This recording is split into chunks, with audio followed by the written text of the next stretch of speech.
Some mornings begin with birds chirping and hope.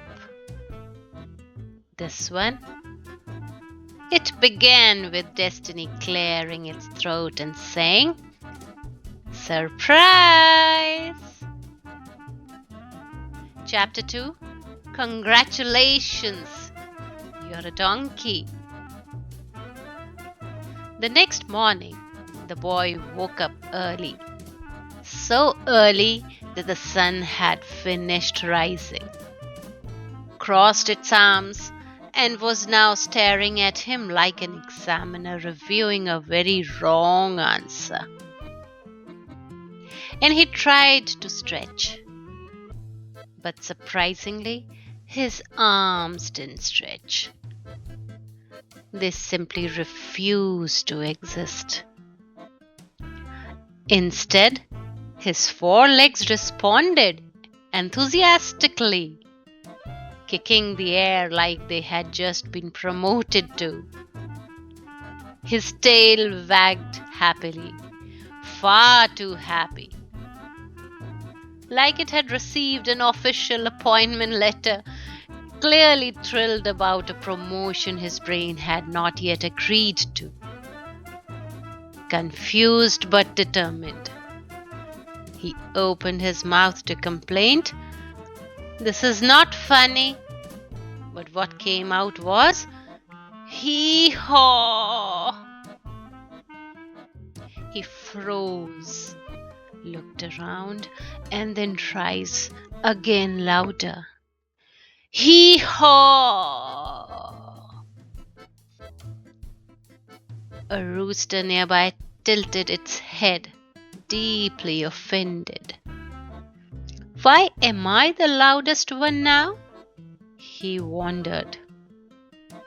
The rooster stopped crowing and took 2 offended steps back, looked him up and down like it had just realized this was no chicken problem at all, and silently concluded that whatever this creature was, it definitely wasn't his new competition. Reading the rooster's expressions, he attempted to sit down. But donkeys unfortunately do not sit. They negotiate gravity differently. He suddenly lost his balance and went down. And that's when he saw it. His reflection in a shallow puddle. Long face, big ears, eyes full of disbelief. No, no, no, no, no. This is a dream. This is definitely someone else's karma. A farmer appeared squinting. "Ah, you're awake already," he said cheerfully. "Good sign. Lazy donkeys sleep longer." The farmer tied a rope around his neck. The donkey wanted to protest. He brayed instead. "Hee-haw!" "Excellent lungs," the farmer smiled. "You'll carry heavy loads." And just like that, his first day of punctuality began. The rope was tied around his neck, not gently, not respectfully, with the confidence of someone who had tied many ropes before breakfast. The donkey, formerly the boy, stood still, very still. In his mind, he folded his arms. "No, I'm not working, especially not for these people." The farmer pulled. The rope tightened. The donkey did not move. Instead, he leaned back slightly. A brave decision that lasted exactly half a second, because balance once again betrayed him. He resigned from standing and accepted the ground. The farmer blinked, pulled again. The donkey slid forward on his slide like an unwilling sack of rice. Ugh, the farmer said thoughtfully. New donkey? Two more men joined.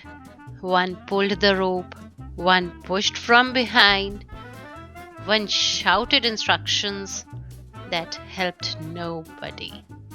The donkey attempted a dramatic protest step.